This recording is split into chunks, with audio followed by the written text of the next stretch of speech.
Shalom sahabat Kalimatulu dimanapun berada. Apa kabar sahabat Kalimatulu semua? Saya berharap sahabat semua ada dalam keadaan sehat dan selalu di dalam pertolongan Tuhan kita Yesus Kristus. Terus dukung perkembangan channel ini dengan cara like, komen, dan subscribe.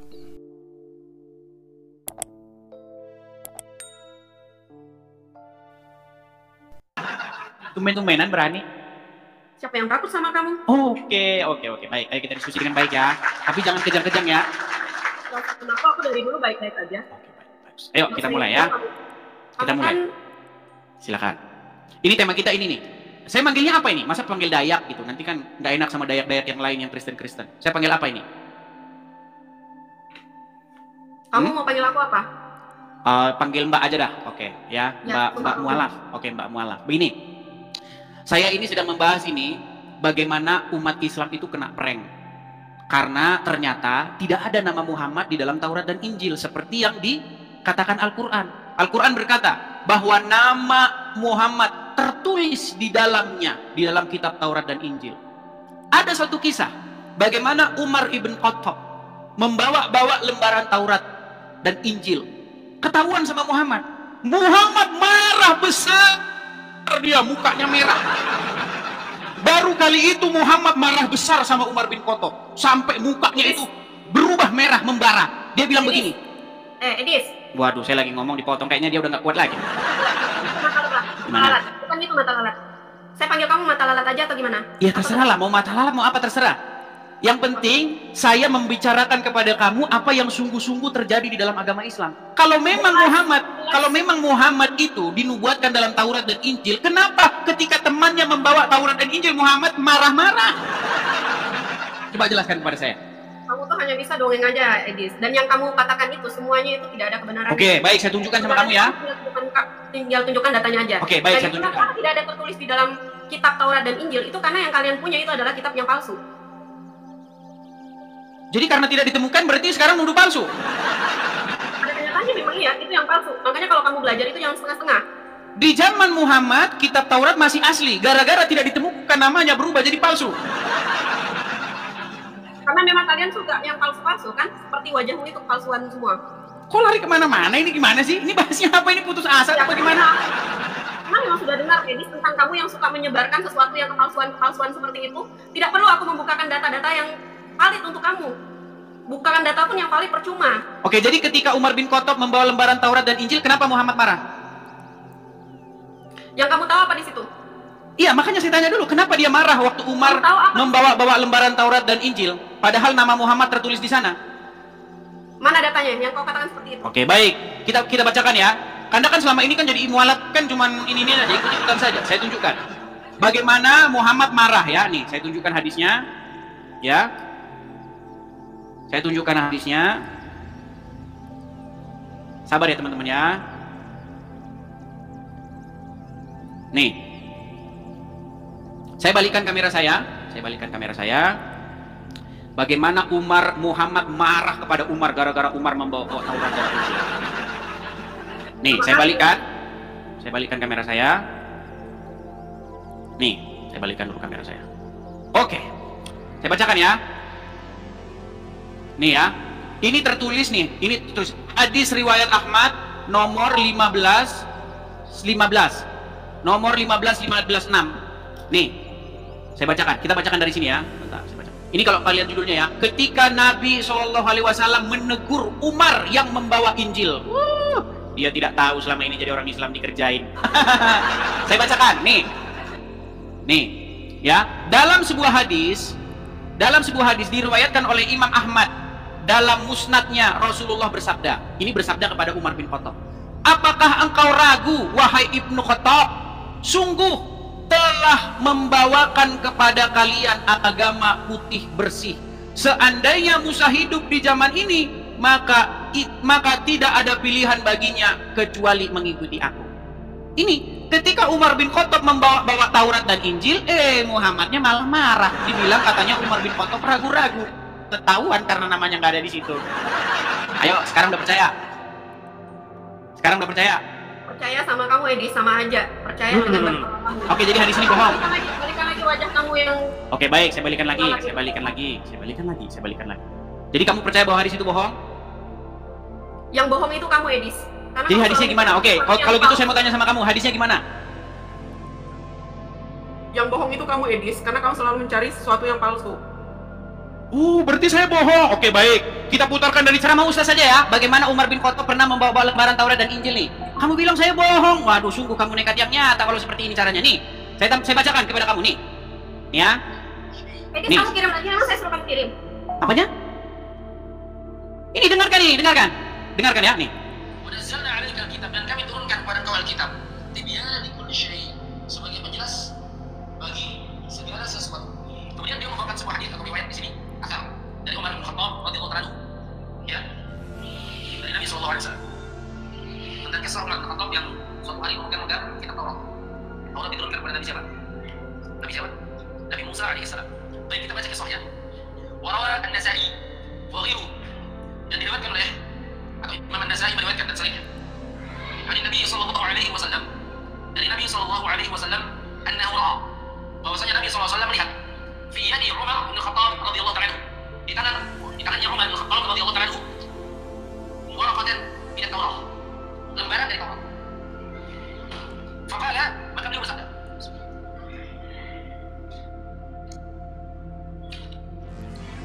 "Atahawwakuna ya Ibn Khattab?" Apakah kau melakukan wahai Ibn Khattab? Dalam yang lain dijelaskan, kamu wahai Ibn Khattab. Tapi tidak dijelaskan maksudnya. Nah, intinya bagaimana? Intinya ketika temannya Muhammad Ibnu Khattab membawa lembaran Taurat, Muhammad malah nggak senang. Mata lalat. Kenapa dia nggak senang coba? Mata lalat. Nggak ada jawaban kan? Nggak ada jawaban. Jadi Kamu hanya mencari sesuatu yang tidak baiknya aja. loh, Sama seperti sekarang begini, gini ya. Saya umpamakan begini. Sama otak Kalau kamu itu mau mencuci otak-otak orang yang ada di situ. loh, tidak mencuci Mbak Mualaf. Saya hanya menyatakan apa yang tertulis di dalam literatur kalian. Kalau memang Muhammad itu dinubuatkan di dalam kitab Taurat, kenapa Umar bin Khattab ketika membawa kitab Taurat itu, Muhammad malah marah? Apakah engkau ragu-ragu ya Umar bin Khattab? Loh, masa ragu-ragu? Loh, justru harusnya itu kesempatan Muhammad untuk menunjukkan kepada Umar bin Khattab, wahai Umar bin Khattab, sini kitab Tauratmu. Nih, saya tunjukkan bahwa nama saya ada di situ. Ternyata Muhammad malah mukanya merah gara-gara Umar bin Khattab membawa Taurat dan Injil. Nyata bahwa sebenarnya Dari mana Muhammad. kamu tahu muka Muhammad itu merah, Edis? Bagaimana? Dari mana kamu tahu muka Muhammad? Di dalam itu merah? hadisnya bunyinya begitu. Di dalam hadisnya Muhammad di situ dikatakan wajahnya berubah memerah dan dia marah kepada Umar bin Khattab. Kamu saja selama mualaf baru dengar riwayat ini kok. Kamu mualaf berapa lama sih? Jujur, wajar, Edis, karena aku mencari sesuatu yang benar, bukan mencari Lu sesuatu giliran, yang salah. masa sekarang saya kasih tahu kamu informasi, kamu bilang saya bohong. Bukan saya bilang bohong, tapi memang kamu selalu menyebarkan kebohongan. Bohongnya di mana coba? Begini Mbak ya, begini. Itu semua Begini. kebohongan, Edis. Begini, saya panggil Kak deh lah, saya menghargai kamu lah ya, saya panggil Kak Mualaf. Begini Kak Mualaf ya. Aku harga dari kamu karena memang Nah kan, marah, ngambek. Nanti kalau ngambek nanti cantiknya hilang. Ya, Ini begini. cantik saya dari hati, bukan hanya dari fisik. Ya sudah, nggak apa-apa lagi nih. Sekarang begini, intinya yang saya bilang sama kamu gini, saya hanya memberitahukan kepada kamu apa yang tertulis di dalam riwayat-riwayat Islam. Saya nggak menambah-nambahi, saya nggak mengurang-urangi. Bahkan saya pernah memberikan tantangan begini. Kalau ada orang Islam yang mampu membuktikan bahwa saya fitnah, nggak usah lapor polisi. Saya lompat dari Monas, saya bilang, lompat saya dari Monas. Kamu berani ngomong kayak gitu karena kamu tidak di Indon, Edis. Loh, dari dulu udah saya bilang. Saya sudah bilang itu dari dulu. Nggak ada saya ceritanya itu fitnah. Makanya kamu berani ngomong kayak gitu. Oke, sekarang begini aja, biar kita nggak ini dibuat kusir. Coba tunjukkan di mana saya pernah melakukan fitnah. Coba di mana saya pernah fitnah. Contoh, kasih satu contoh. Satu contoh yang nyata apa? Banyak sekali, kamu lihat aja semuanya fitnah. Apa? Nih, semua background saya siap. Semua background saya nih, saya kasih contoh nih, background saya yang terkenal ya. Saya kasih contoh nih. Misalnya, nih, saya kasih nih. Nih. Tidak ada nabi yang kena sihir kecuali Muhammad, betul nggak? Udah, Edis, kamu tuh jangan cuma beraninya saat kamu lagi di luar aja. Sekarang begini loh, coba begini Mbak Mualaf, Kak Mualaf, dengar. Aduh. Kalau kamu Ini gimana nih? Mana lah? Suka kamu aja, Edis. Jadi begini teman-teman ya, karena mereka tidak mampu berargumen, karena mereka tidak mampu menjawab, kok yang dibahas malah kamu begini, kamu begitu, apa sih? Apa menjawab sesuatu kepalsuan? Ya sudah, coba Apakah yang saya katakan bohong? Bahwa Muhammad menjadi satu-satunya nabi yang kena sihir? Bohong atau fakta? Untuk apa menjawab kamu, Edis? Kan nggak menjawab, kan? Kamu sendiri tidak tahu Kaum dengan muslimin, kaum muslimat, dengarkanlah. Ini ada seorang mualaf, tapi ilmunya kosong bagai kepompong. Iya, kosong. Seperti kepompong yang sudah ditinggalkan isinya. Udah jadi kuku-kuku, tahu kepompong? Udah kosong, udah gak ada. Isinya udah gak ada. Ini bagaimana? Bagaimana ini pembina mualaf-mualaf? Saya kasih saran sama kalian, tolong mualaf itu dibekali ilmu. Saya kasihan sama kamu, Edis. Bukan malah bahas kasihan. Itu hanya karena kamu di luar aja. Kok malah bahas kasihan? Apa hubungannya dengan kasihan? Ini nggak ada hubungannya. Kamu mau kasihan sama saya nggak perlu dikasihani sama kamu.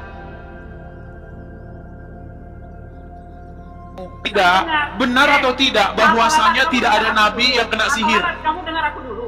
Kamu dengar aku dulu. Benar atau tidak ada nabi yang kena sihir Kecuali Muhammad. Kamu kayak gini, Edis. Kan? Kamu maunya dengar, tapi kamu nggak mau dengar.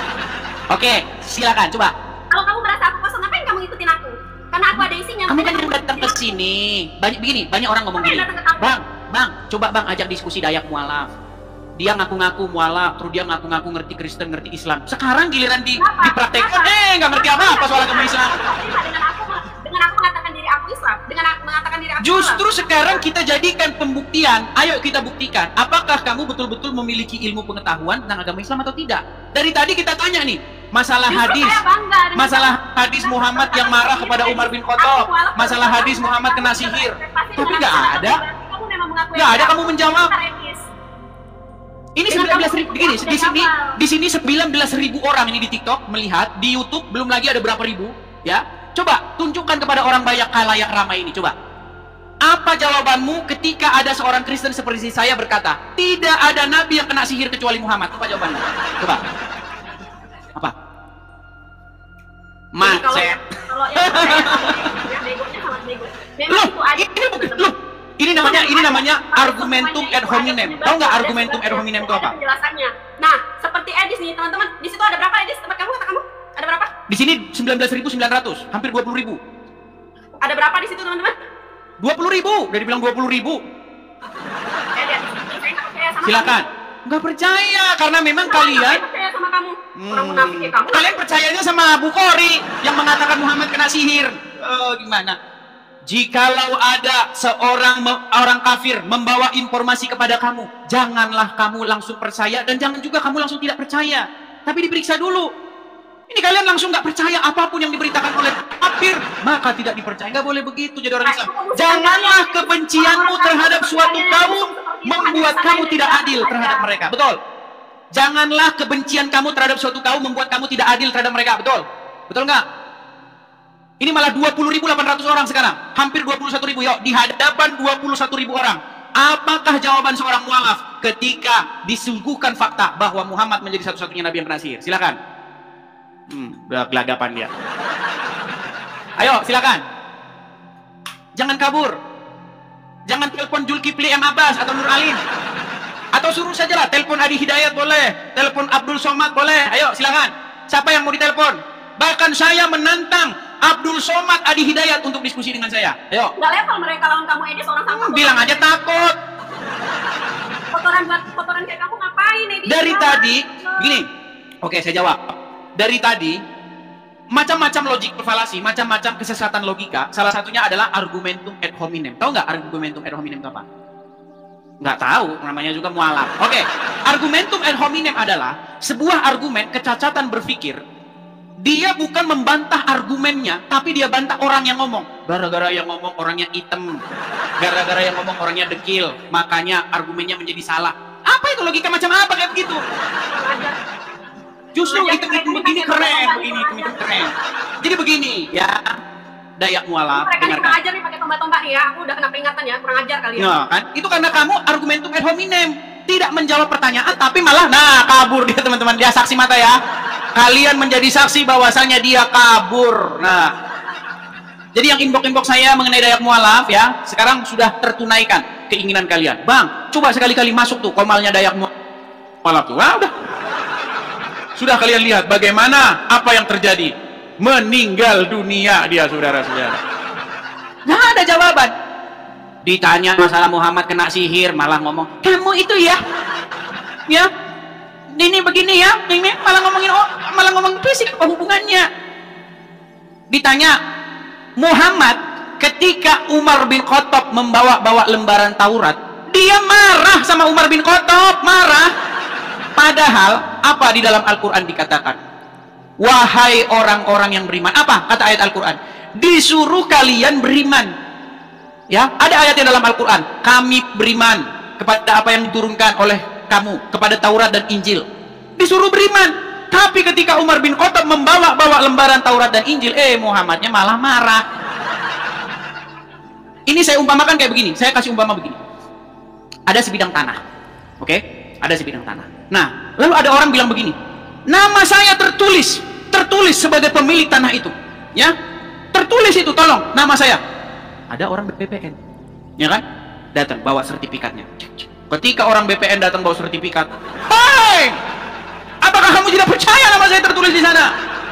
Loh, justru ketika sertifikat datang, itu menjadi kesempatan bagi orang yang mengklaim bahwa namanya ada di situ untuk membuktikan bahwa klaimnya itu benar. Ketika Al-Quran mengatakan, umat Islam berkata bahwasanya Muhammad dinubuatkan di dalam kitab-kitab sebelumnya, bahwasanya Muhammad ada dalam Taurat dan Injil. Ketika Umar bin Khattab membawa kitab Taurat dan Injil itu, bukannya Muhammad membuktikan kepada kaum muslimin bahwa namanya ada tertulis di situ, malah sebaliknya, Muhammad wajahnya merah dan marah kepada Umar bin Khattab. Ini apa-apaan ini? Mari kita simak apa yang diungkapkan oleh profesor dan cendekiawan muslim yang satu ini. Kita kutip dalil liputan 6, teman-teman. Quraisy Shihab mengatakan, tolong jangan pilih ustadz yang suka memaki. Kiai Haji Quraisy Shihab ibaratkan begini. Nah, teman-teman, ternyata ada juga ustadz-ustadz yang suka memaki-maki, teman-teman.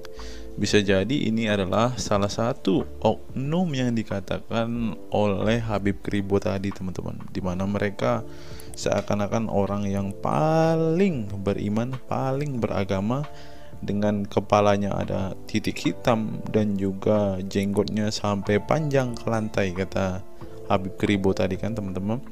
Di era modern ini, ketika ceramah agama mudah diakses melalui berbagai media, umat Islam dihadapkan pada pilihan beragama, ustadz atau penceramah yang dapat mereka ikuti.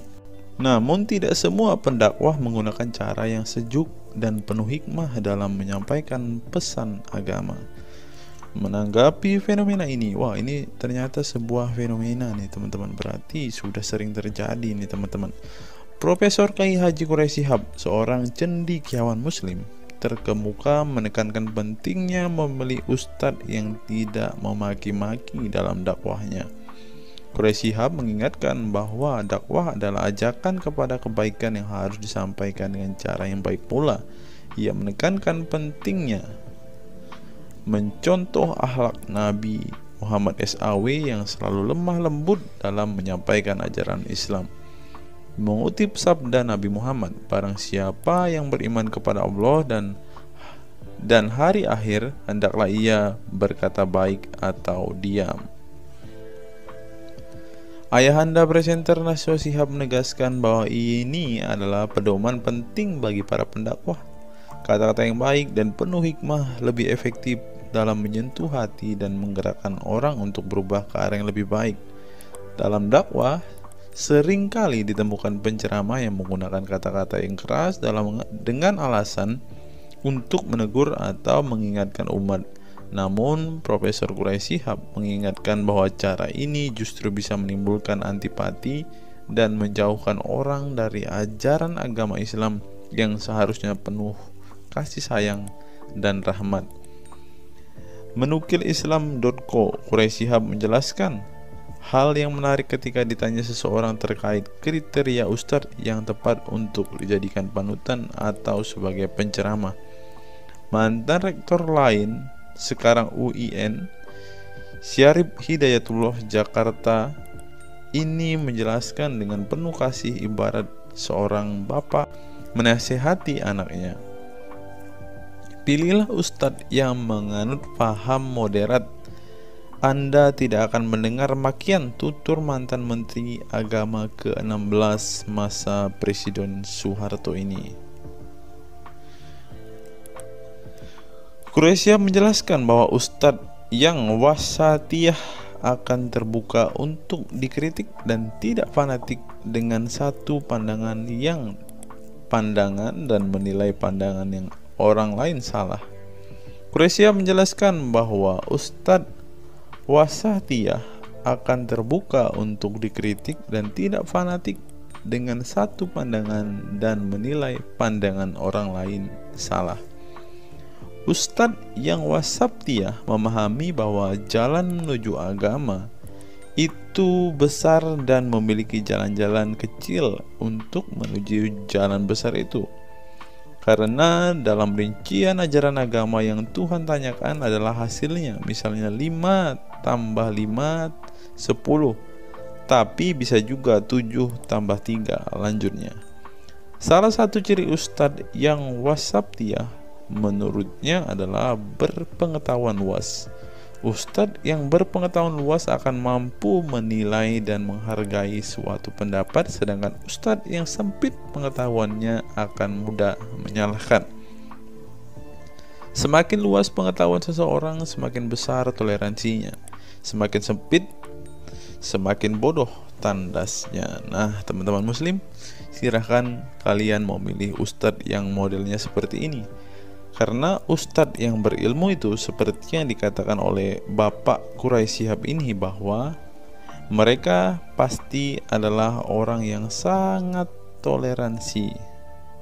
Tetapi jika ustadzmu kamu dapati tidak bisa bertoleransi atau orang yang intoleran, maka mereka bisa dikatakan Ustadz yang BODOH, kata Quraisyah. Nah, pertanyaannya adalah, apakah Zuma termasuk standar ustadz yang baik atau ustadz yang toleran? Mari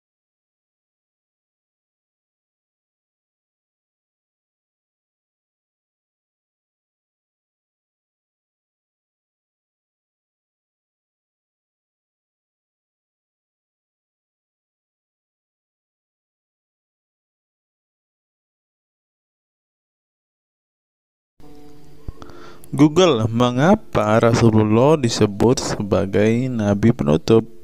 Apa alasannya?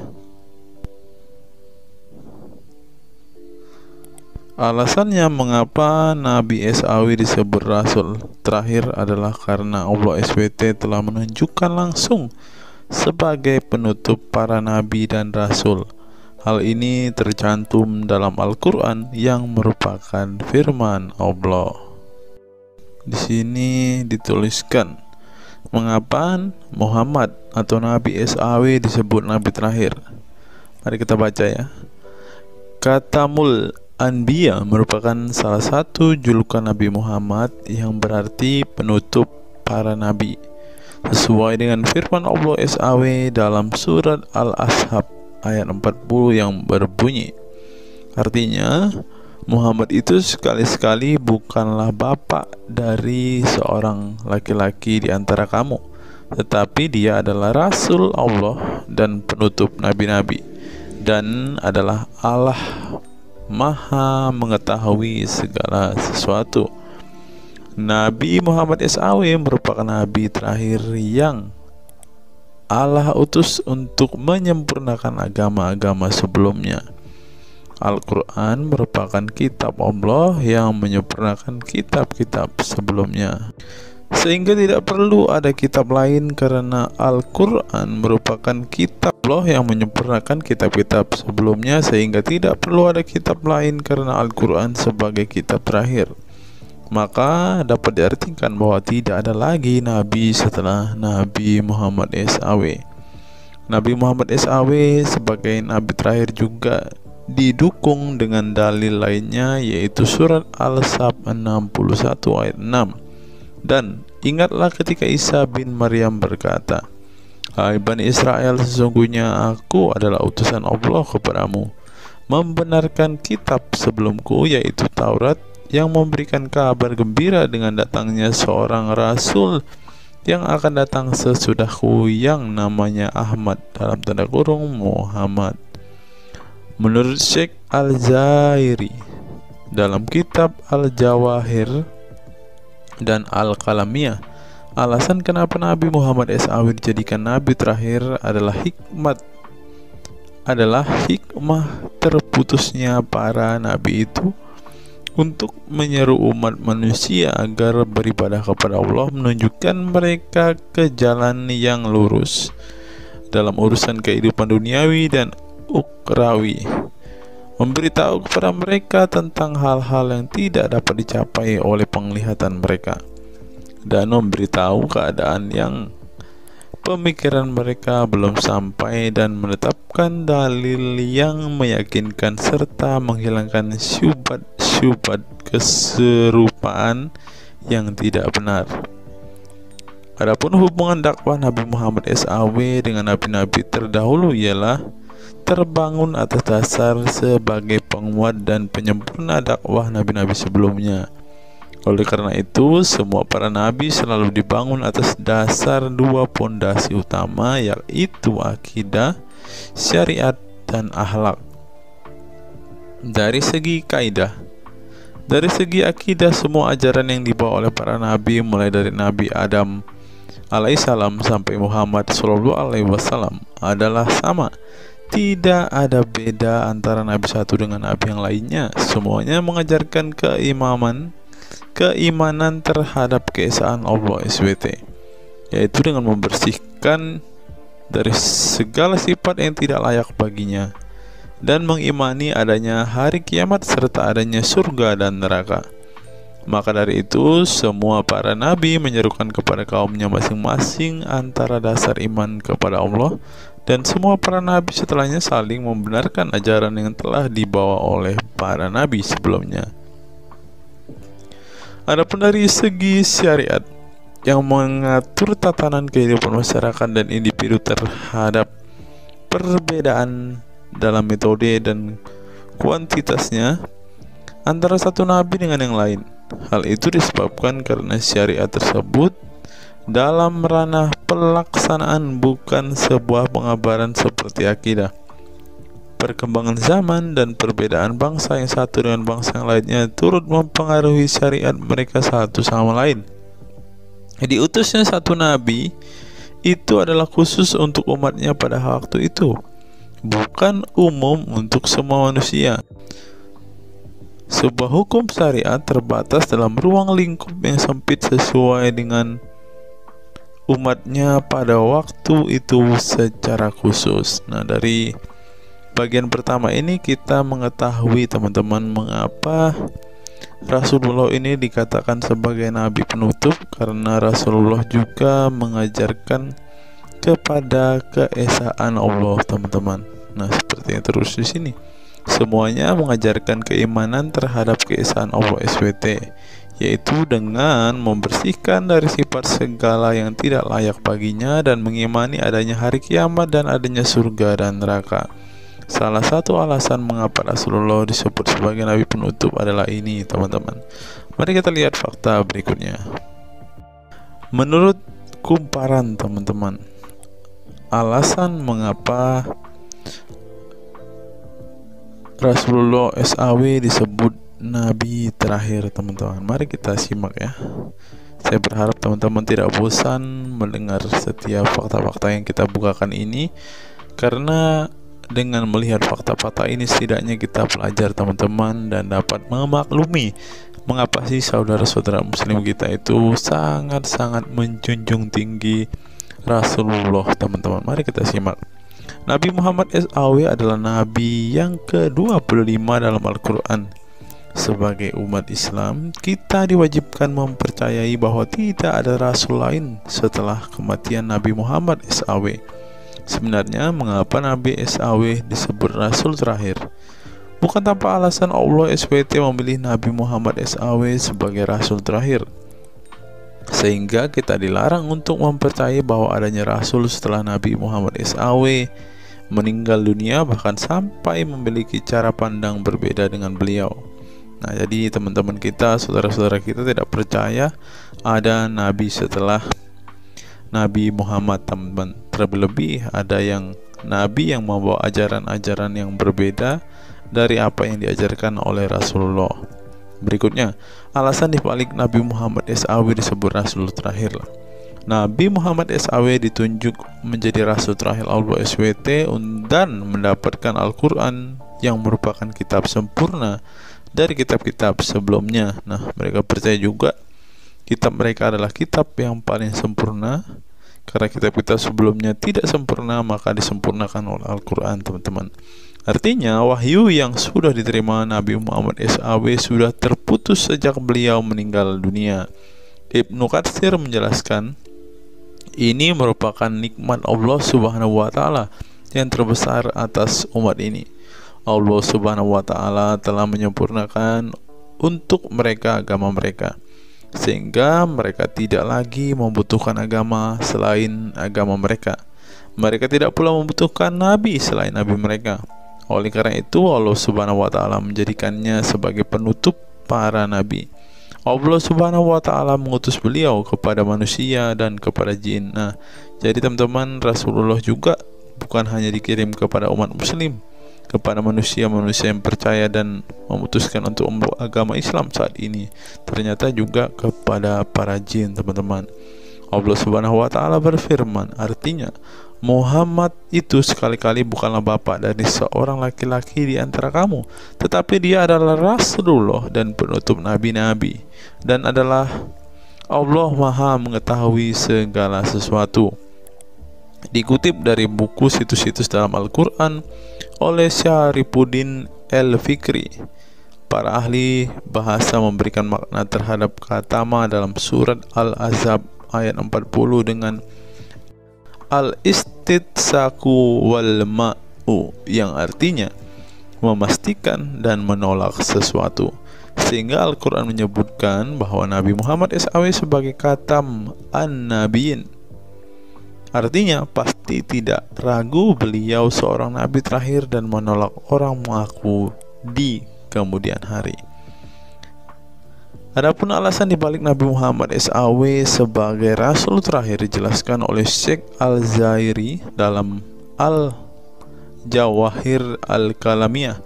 Sebenarnya Nabi kita Muhammad dikatakan sebagai penutup para nabi itu hanya karena sesungguhnya hikmat terputusnya para nabi itu menyeru umat manusia agar beribadah kepada Allah, menunjukkan mereka ke jalan yang lurus dalam urusan kehidupan duniawi dan ukhrawi, memberitahu kepada mereka tentang hal-hal yang tidak dapat dicapai oleh penglihatan mereka, dan memberitahu keadaan yang pemikiran mereka belum sampai, dan menetapkan dalil yang meyakinkan serta menghilangkan syubhat-syubhat keserupaan-keserupaan yang tidak benar.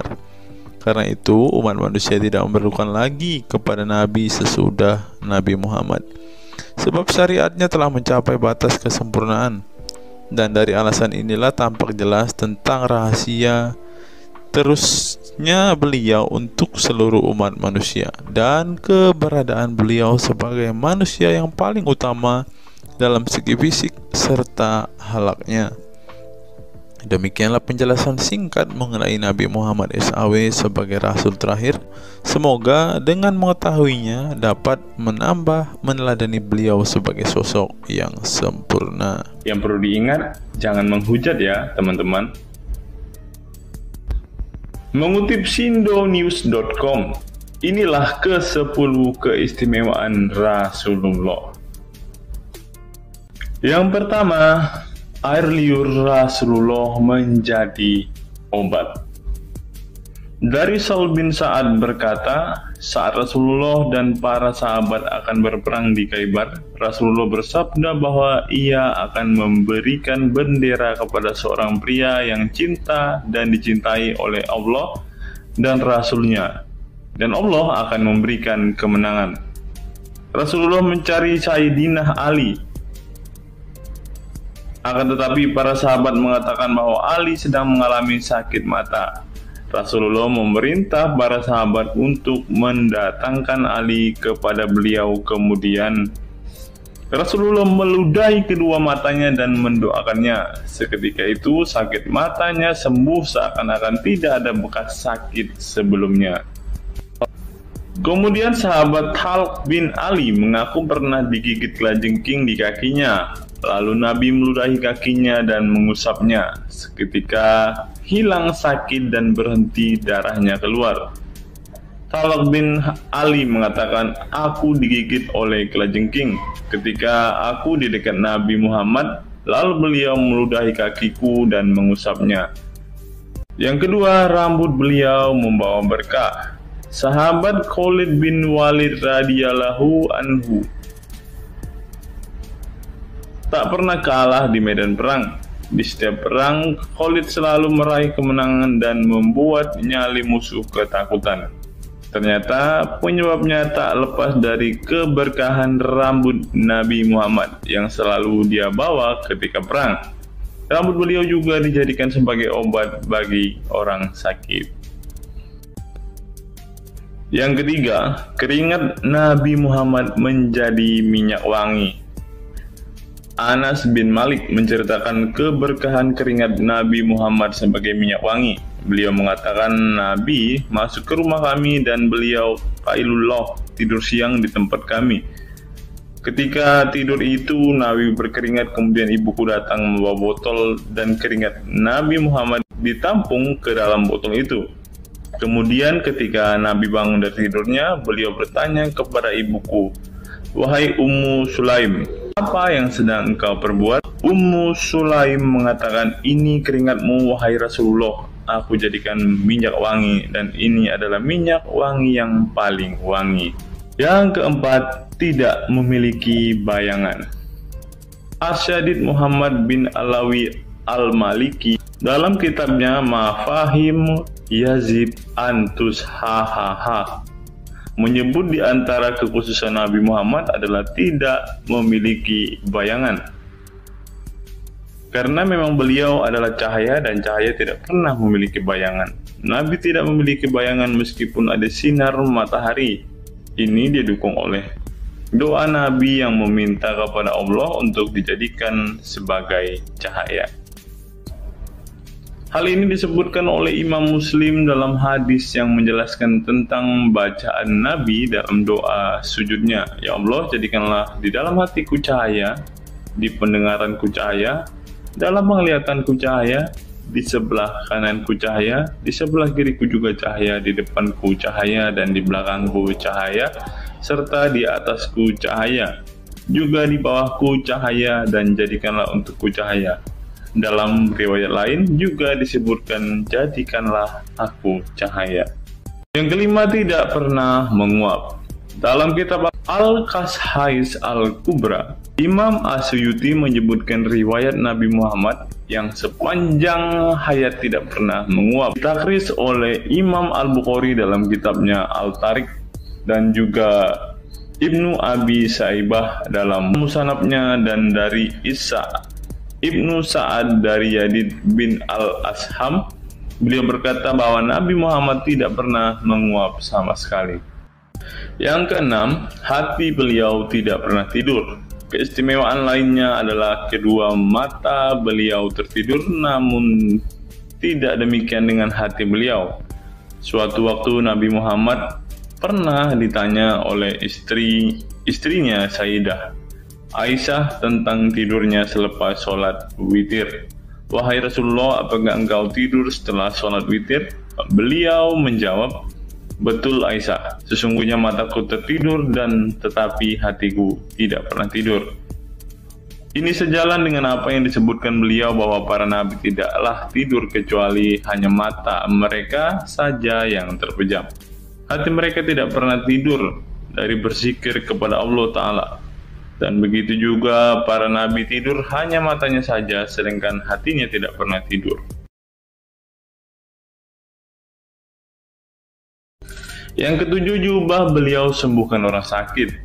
Asma bintu Abu Bakar radhiyallahu anhu bertaburuk dengan jubah Nabi.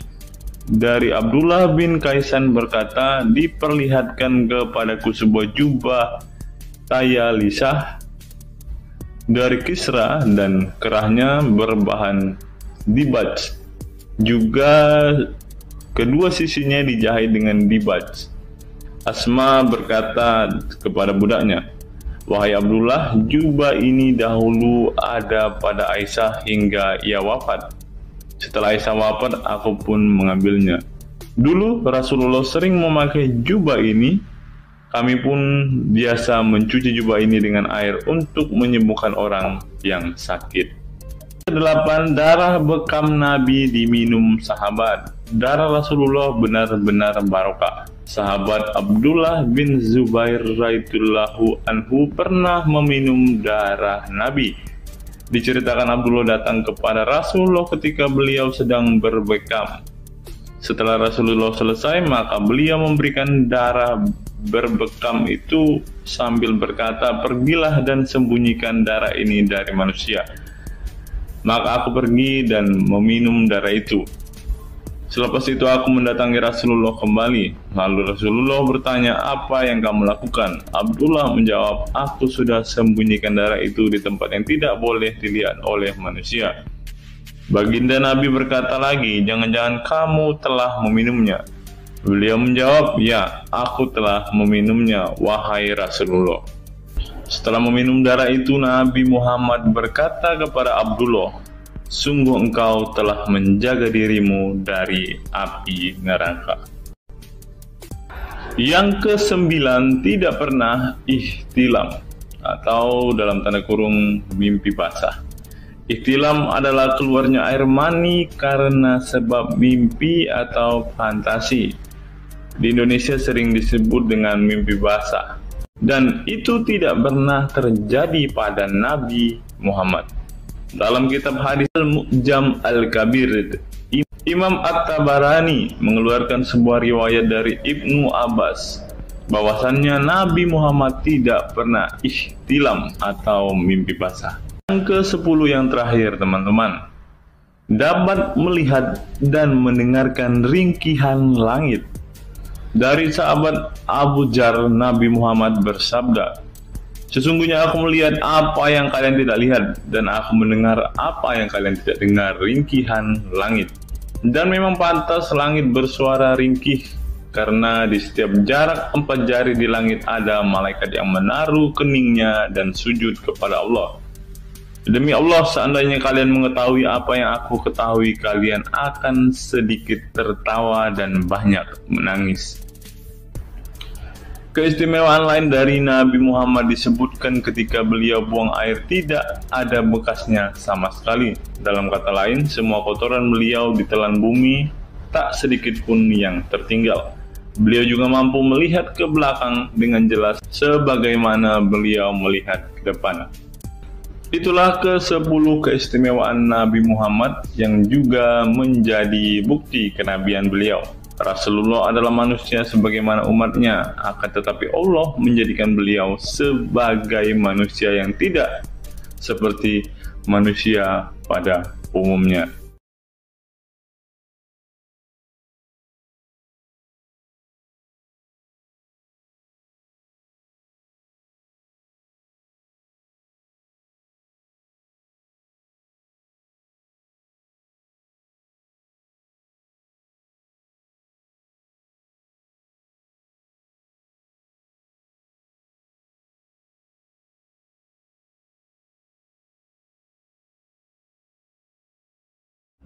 Hari ini kita akan menyimak sebuah kisah yang saya kutip dari sebuah artikel yang akan menggemparkan kita semua.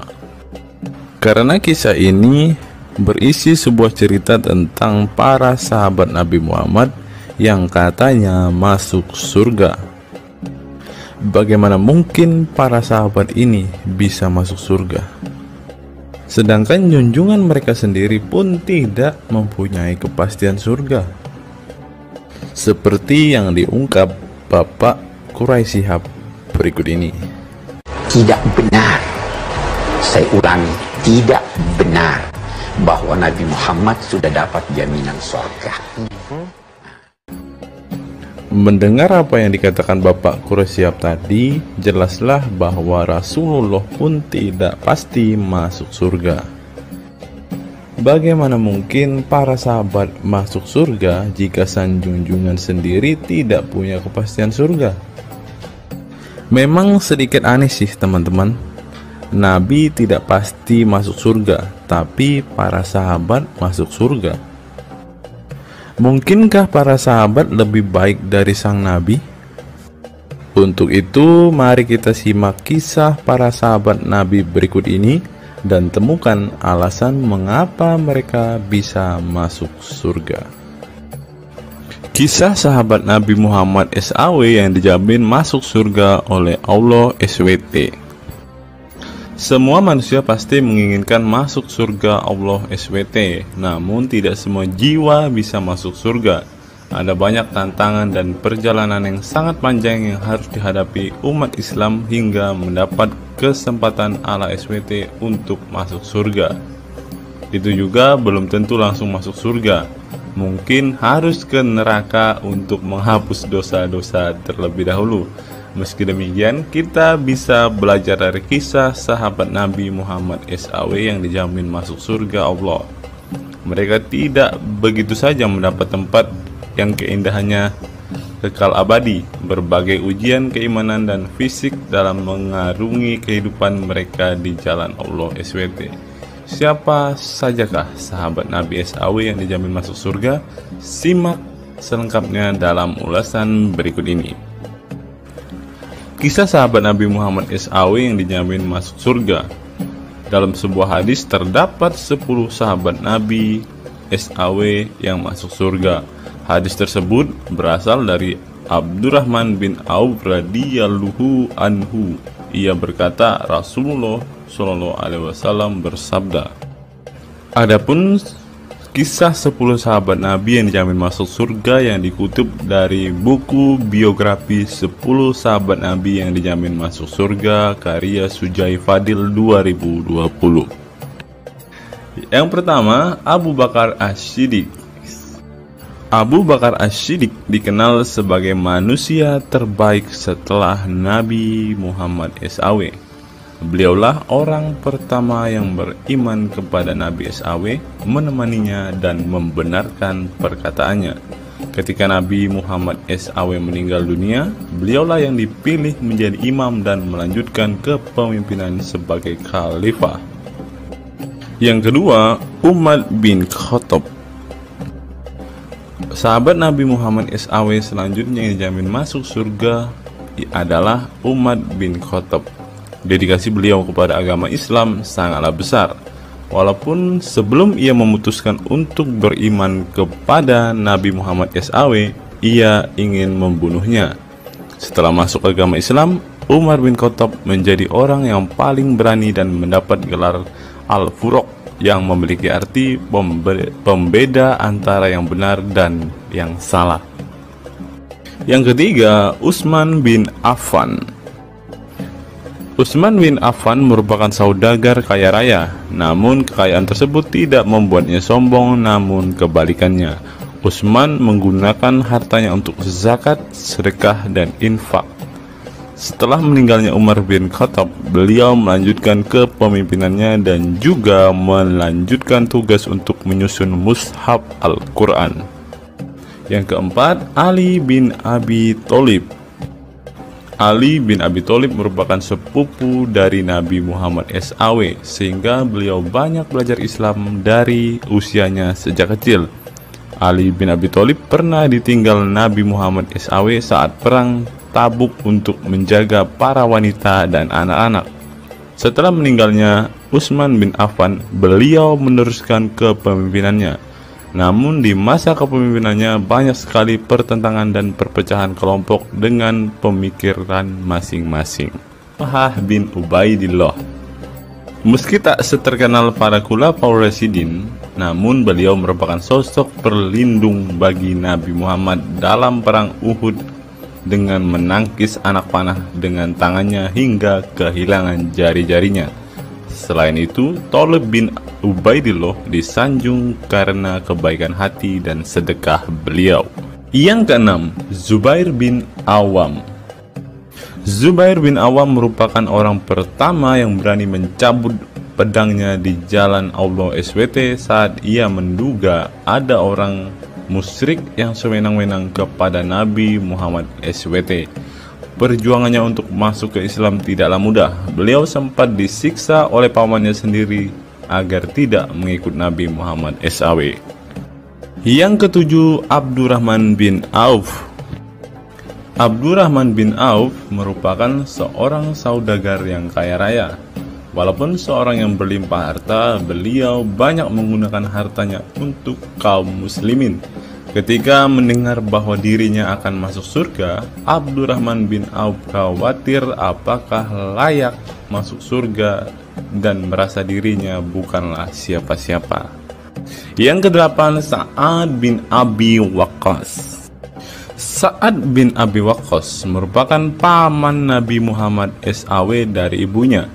Ketika mendengar Islam di Mekah, Sa'ad langsung menghampiri Nabi Muhammad SAW untuk beriman kepada Allah SWT dan Rasulnya. Sa'ad bin Abi Waqqas merupakan orang pertama yang meletakkan anak panah di jalan Allah SWT. Beliau juga dipilih menjadi komandan perang Qadisiyah dan diangkat menjadi gubernur Kufah di masa kepemimpinan Utsman bin Affan. Yang kesembilan, Sa'id bin Zaid. Apabila seseorang yang mampu membuat Umar bin Khattab yang keras bisa masuk ke dalam Islam, beliau adalah Sa'id bin Zaid dan istrinya Fatimah bin Khattab. Beliau mengadakan pertemuan di Darul Arqam dan sebelumnya menyampaikan dakwah di dalamnya. Sa'id bin Zaid tidak pernah absen dari peristiwa penting dan peperangan bersama Nabi Muhammad SAW kecuali di perang Badar. Yang ke-10, Abu Ubaidah bin Zarah. Abu Ubaidah bin Zarah merupakan seorang sahabat Nabi Muhammad yang lemah lembut namun cekatan. Beliau termasuk salah satu generasi pertama yang masuk Islam. Ketika perang Uhud, 2 gigi depannya copot, malah tampilan dirinya makin bagus. Giginya ompong dikarenakan ia mencabut 2 rantai yang masuk melalui lubang kancing topi besi di wajah Nabi Muhammad SAW karena terkena tebasan. Dari 10 kisah tadi, semua sahabat Nabi itu terkenal dengan perbuatan baiknya. Apakah standar umat muslim masuk surga adalah dengan berbuat baik? Perbuatan baik tentu tidak dapat menyelamatkan. Seorang ustadz pernah berkata seperti ini. Mengantarkan kita masuk ke surga itu bukan amal perbuatan kita.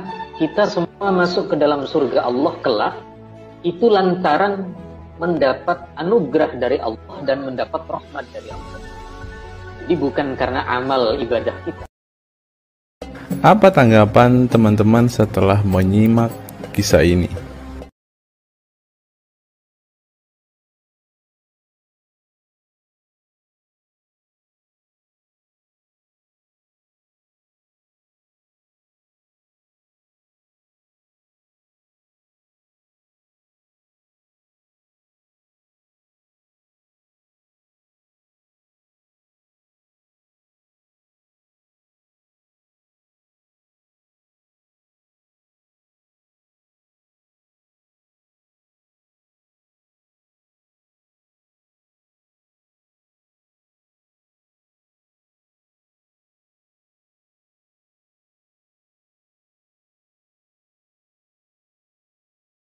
Saya teringat dengan satu perkataan seorang ustadz, teman-teman. Ustadz ini mengatakan bahwa memang benar saudara-saudara muslim kita itu hanya suka membaca Al-Quran, suka berbahasa Arab, tetapi pada kenyataannya mereka ini, teman-teman, ternyata adalah orang-orang yang tidak paham sama sekali dengan apa yang mereka baca, teman-teman. Dan akhirnya Ustadz ini mengatakan bahwa saudara-saudara muslim kita ini seperti keledai, teman-teman. Mari kita dengarkan apa yang disampaikan Ustadz ini. Kita bangga menghafal Al-Quran tapi tidak memahami Al-Quran. Senang mengulang berbahasa Arab tapi tidak mengerti bahasa Arab. suka membaca Al-Quran tapi tidak memahami maknanya. Akhirnya apa? Menjadi keledai di Indonesia. Tidak sampai di situ saja teman-teman. Menurut NU Online, seperti yang disampaikan oleh Gus Baha, ingin umat Islam banyak baca Al-Quran meski tak paham maknanya.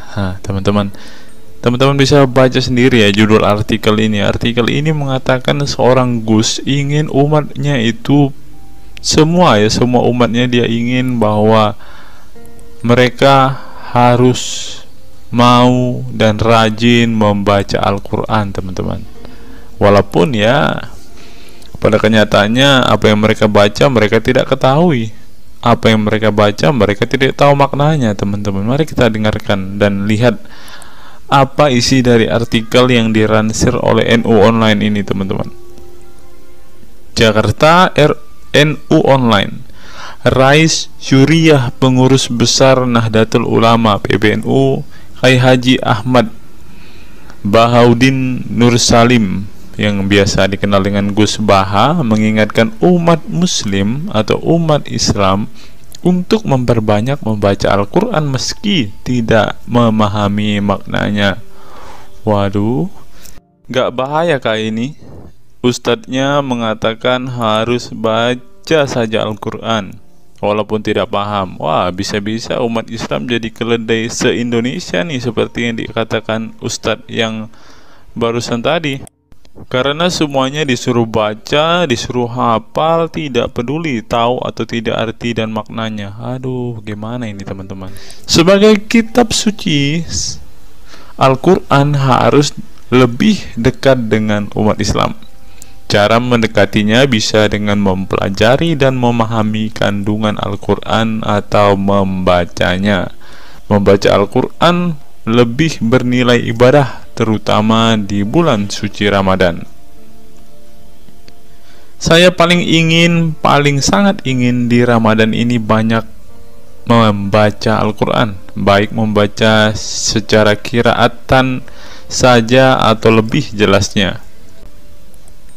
Sebagaimana dikutip NU Online dari akun YouTube Santri Gayeng, menurut Gus Baha, membaca Al-Quran tidak harus menunggu paham arti dan tafsirnya, sebab membaca Al-Quran dari huruf ke huruf sudah bernilai ibadah. Meskipun seorang yang membacanya itu tidak paham arti dan maknanya, terlebih ketika membaca dan kemudian menjadikan isi Al-Quran sebagai bimbingan hidup. Gus Baha mencoba melogikakan orang yang membaca Al-Quran tetapi tidak memahami maknanya. Ia menjelaskan ketika seseorang membaca Al-Quran dan tidak paham maknanya, maka seseorang itu hanya menyibukkan diri dengan kalamullah. Hal ini menurut Gus Baha sesuatu yang baik.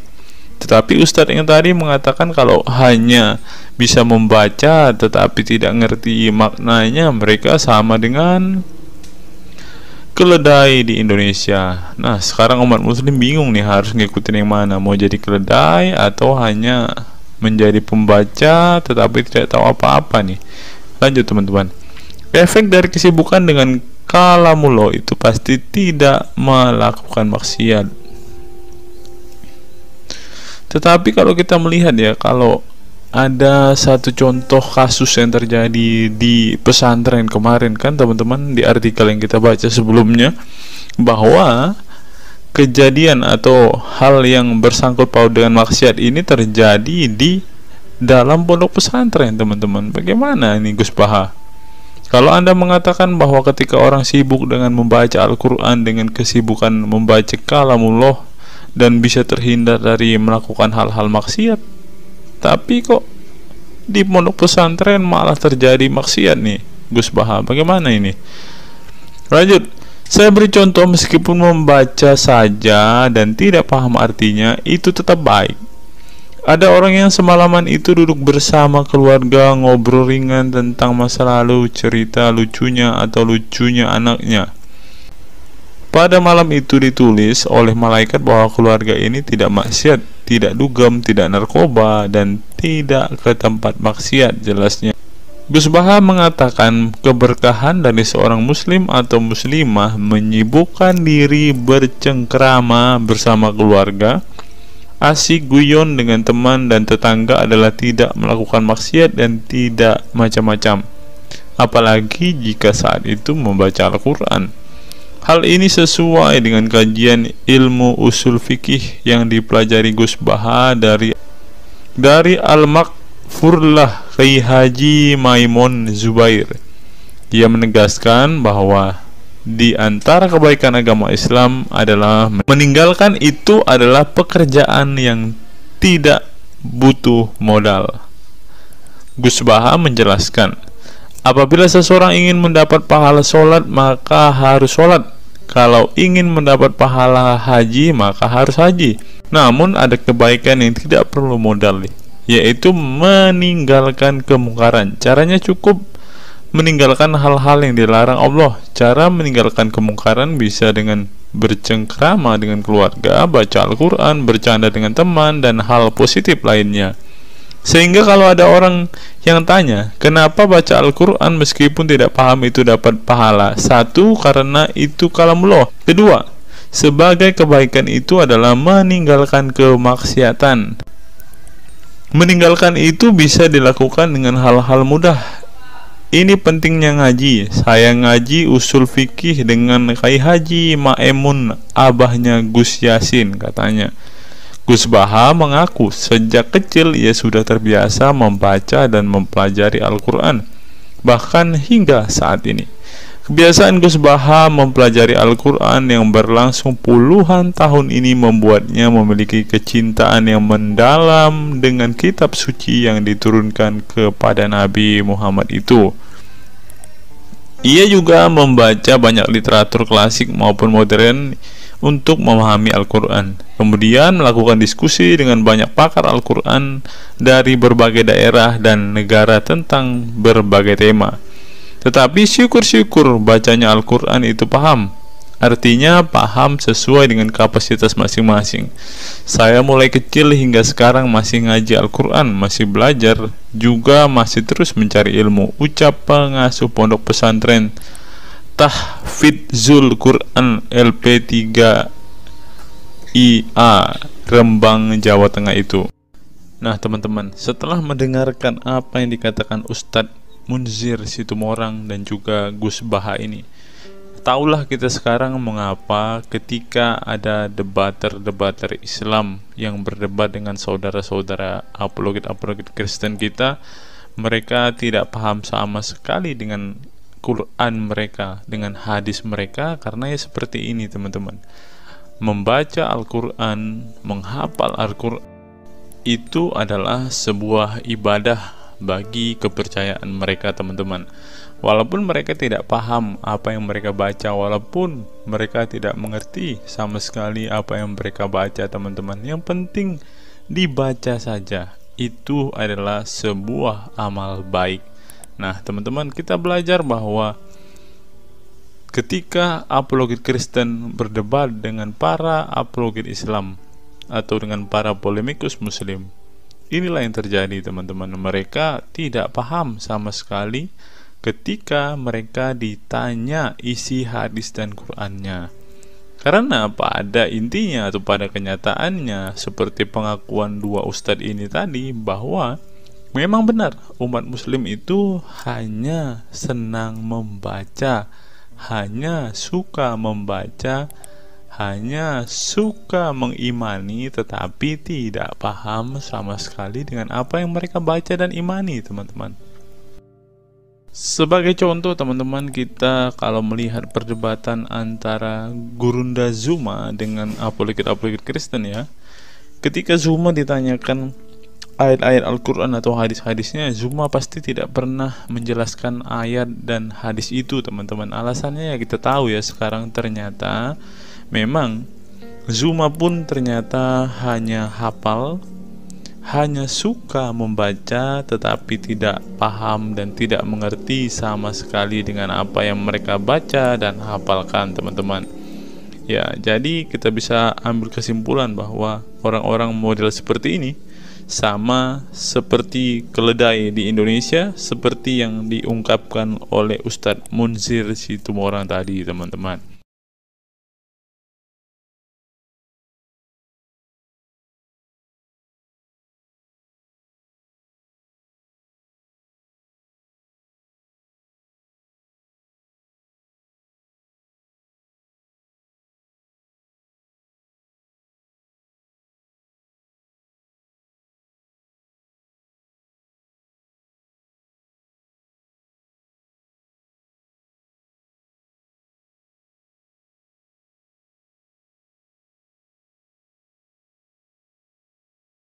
Fenomena pemurtadan dan kelompok Islam radikal. Sejumlah sarjana Islam mengemukakan hukuman seorang murtad adalah hak prerogatif Tuhan, bukan wewenang manusia. Masalah pemurtadan selalu menjadi isu penting dalam sejarah wacana keislaman. Dalam Islam, tindakan atau sikap seseorang muslim meninggalkan agama Islam, baik dengan perkataan maupun dengan perbuatan, disebut dengan ridah atau irtidad dalam bahasa Arab. Dan orang muslim yang melakukan tindakan ini disebut murtad. Nah, seperti yang dikatakan oleh Yakut tadi, teman-teman, dengan mengatakan toa itu seperti gonggongan anjing, dia sudah murtad, teman-teman. Itulah sebabnya saudara-saudara muslim menganjurkan dia untuk istighfar dan mengucapkan 2 kalimat syahadat kembali. Lanjut. Seorang dikatakan murtad belum tentu mereka pindah atau konversi ke agama baru. Bisa juga mereka kemudian memilih untuk tidak beragama, menjadi sekuler, ateis, agnostik, dan lain sebagainya. Masalah pemurtadan ini bukan hanya diskursus dan fenomena eksklusif dalam Islam saja, tetapi juga dalam agama-agama lain. Ya, ada banyak pendapat di kalangan sarjana muslim tentang status ridah dan bagaimana seharusnya memperlakukan seorang murtad.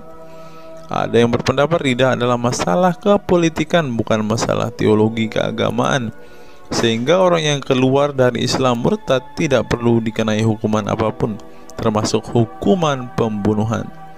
Karena itu akan bertentangan dengan doktrin Islam dan Al-Quran yang menggaransi kebebasan bagi seseorang untuk beriman dan beragama atau tidak beriman dan tidak beragama.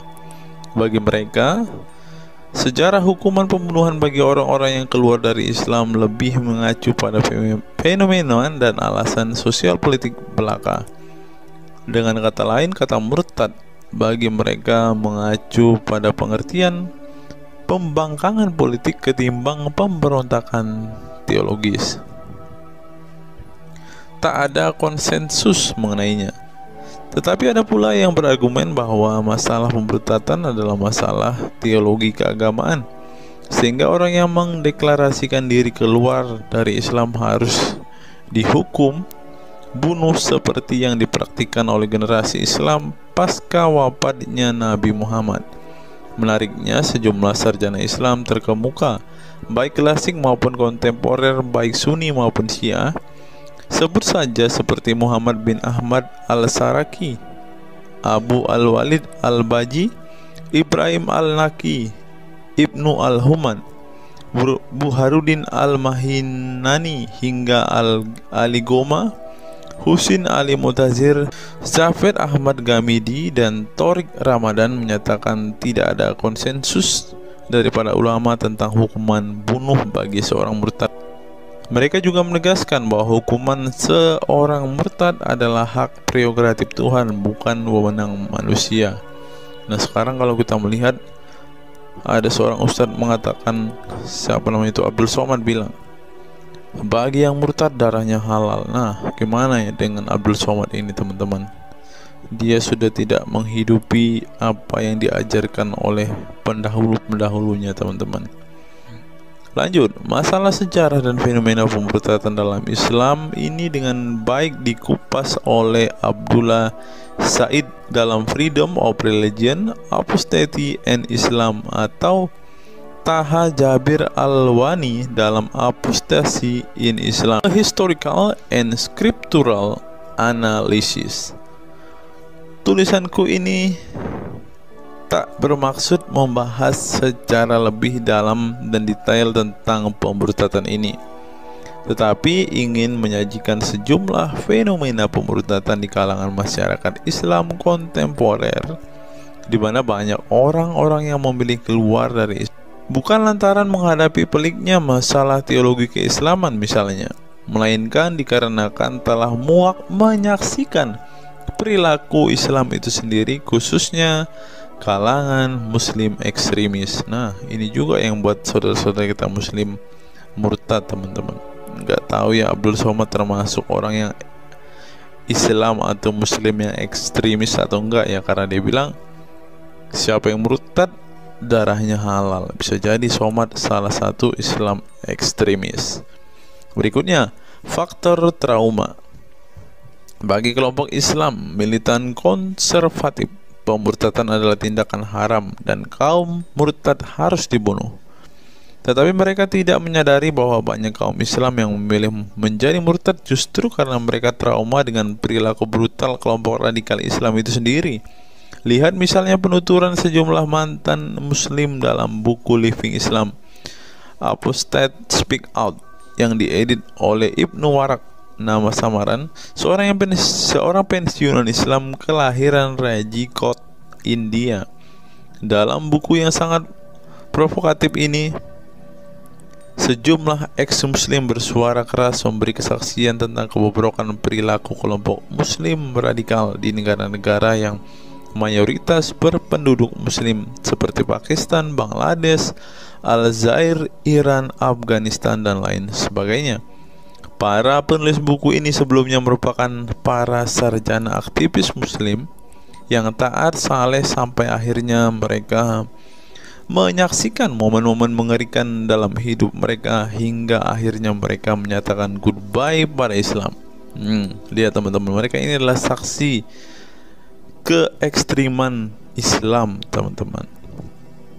Kini mereka memilih menjadi Kristen, agnostik, ateis, humanis, sekularis, free thinker, dan lain sebagainya. Setelah mendeklarasikan dari emoh pada Islam, mereka kemudian pada umumnya memilih tinggal di Barat, khususnya Amerika Serikat, Kanada, Eropa Barat, dan Australia. Karena kalau mereka tinggal di Arab ya pasti dipenggal, teman-teman. Sebagai suaka baru mereka dengan pertimbangan satu, masalah ketidakamanan jika mereka tinggal di negara asal mereka, sebab seorang yang pindah agama dihukumi murtad dan mereka itu bisa dibunuh. Nah, benar apa yang saya katakan tadi kan, teman-teman. Yang kedua, lantaran di Barat ada jaminan soal kebebasan beragama. Nah, kalau di negara asal mereka hanya satu agama, teman-teman. Kalau mau meluk agama lain ya siap-siap dipenggal karena darahnya halal. Inilah ajaran Islam yang asli. Berikutnya, buku yang ditulis oleh kaum murtad ini penting untuk disimak sebagai kritik tajam atas tindakan radikalisme agama yang dilakukan oleh, meminjam istilah Muhammad Said Asmani, kelompok ekstrim yang sering menebarkan kekerasan dan kebencian dalam menyampaikan pesan-pesan keagamaan tanpa disadari bahwa perilaku sadis dan barbar mereka telah menyebabkan sebagian umat Islam frustasi dan kehilangan kepercayaan terhadap agama mereka, kemudian memilih hengkang dari Islam. Ini menunjukkan bahwa masalah pemurtadan atau proses konversi tidak semata-mata masalah teologi keagamaan, tetapi juga sosial, politik, dan ekonomi. Itulah yang dialami Ibnu Warok, Ali Sina, Anwar Saik, Faisal Muhammad, Syarek Malik, Samia Libini, Abul Qasem, dan masih banyak lagi. Semula mereka adalah para pemeluk Islam saleh yang kemudian memilih keluar dari agama ini setelah mereka mengalami dan menyaksikan peristiwa tragis dalam sejarah hidup mereka. Simak misalnya penuturan Ali Sina dalam Why I Live Islam. My passage from faith to enlightenment. Ali Sina yang masih keturunan Ayatollah Iran ini menuturkan pengalaman getir hidupnya menyaksikan serangkaian horor di negaranya Iran. Dia mengatakan sejak Ayatollah Khomeini berhasil menggulingkan diktator Shah Reza Pahlavi pada tahun 1979, segera ia mengganti ideologi sekuler negara dengan ideologi Islami yang tunduk sepenuhnya pada otoritas Khomeini.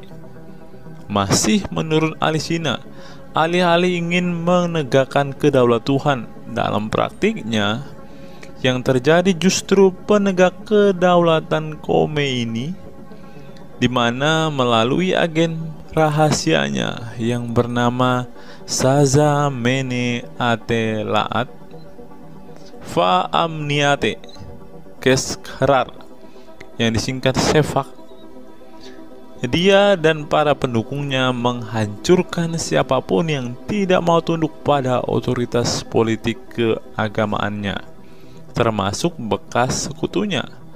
Maka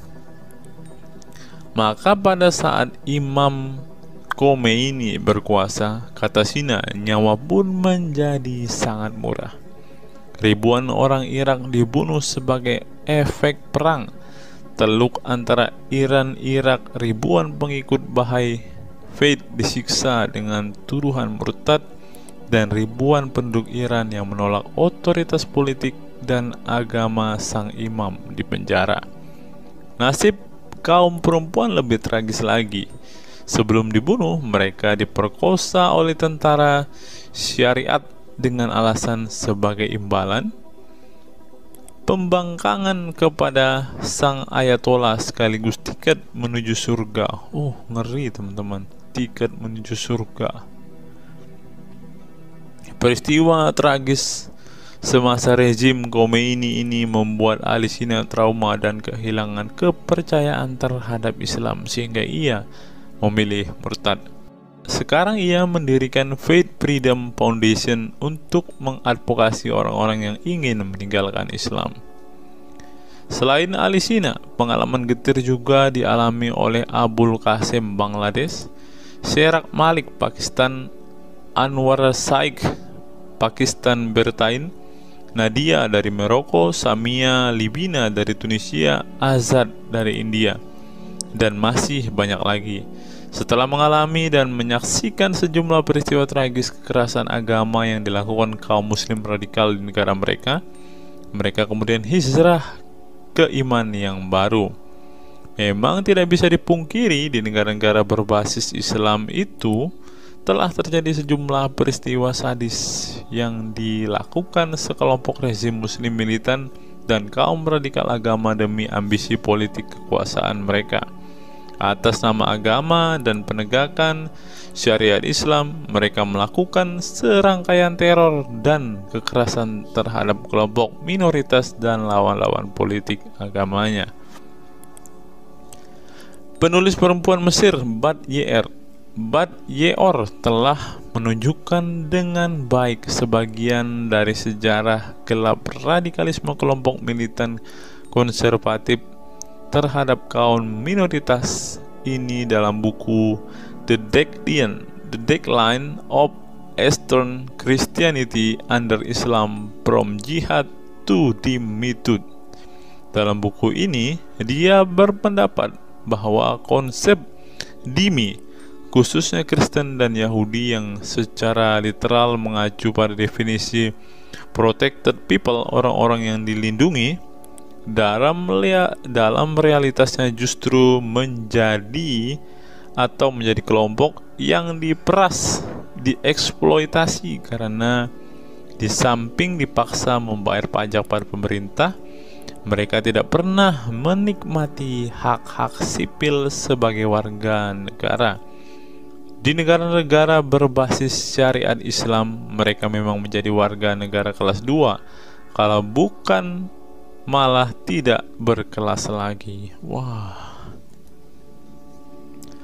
Tidak hanya non-muslim saja, kaum muslim yang kebetulan berseberangan dengan ideologi dan aliran keagamaan rezim penguasa, baik rezim Sunni maupun Syiah, juga mendapat perlakuan kejam dan diskriminatif. Sebagian dari kaum muslim yang dizolimi oleh rezim Islam ekstrem ini masih bertahan memeluk Islam. Tetapi sebagian lain lebih memilih kabur ke negeri lain dan emoh memeluk Islam lagi. Ilustrasi di atas merupakan peringatan keras sekaligus memberi pelajaran berharga bagi umat Islam. Dengarnya saudara-saudara Islam, khususnya kelompok muslim militan konservatif yang selama ini getol berdakwah dengan cara-cara kekerasan dan intoleran. Perilaku brutal dan aksi-aksi kekerasan yang mereka lakukan tidak hanya menyebabkan simpati publik terhadap kaum muslim merosot, atau melorotnya tingkat kepercayaan publik terhadap Islam sebagai agama damai, toleran, pluralis, dan rahmatan lil alamin. Tetapi lebih dari itu, tindakan konyol kaum radikal agama ini telah menyebabkan pemurtadan sebagian umat Islam itu sendiri. Kedepan kaum muslim harus menebarkan Islam dengan cara-cara damai, santun, dan toleran, bukan dengan tindakan keras, kasar, dan intoleran yang justru merugikan Islam dan kaum muslim itu sendiri. Jika memang Islam itu agama rahmat bagi alam semesta, maka buktikan itu dengan tindakan nyata. Wallahu alam bishawab. Nah, itulah fakta-fakta yang bisa saya sampaikan pada kesempatan hari ini, teman-teman. Kiranya fakta-fakta ini dapat membuat kita semua sebagai umat Kristen semakin bersemangat berdoa, terlebih memberitakan Injil kepada saudara-saudara muslim kita yang benar-benar rindu, yang benar-benar ingin dan haus mendengarkan kabar baik, teman-teman. Karena Alkitab memang mengatakan ada orang-orang yang hatinya sudah tertutup untuk Injil dan mereka tidak akan pernah mendengarkan kabar baik itu. Bagi saudara-saudara muslimku, segeralah murtad, karena sesuai dengan apa yang kita bacakan hari ini, banyak sekali fakta-fakta yang di luar nalar yang bisa menjadi alasan kalian untuk meninggalkan agama Islam. Apa pendapat teman-teman setelah menyimak video ini? Silahkan tuliskan komentar waras teman-teman di kolom komentar video ini, agar banyak orang semakin waras dan semakin sadar bahwa hanya Yesuslah satu-satunya Tuhan dan Juru Selamat. Hanya Yesuslah satu-satunya yang menyediakan surga bagi setiap orang yang percaya kepadanya. Salam waras, salam sadar. Sampai bertemu di video-video kita berikutnya. God be with you all.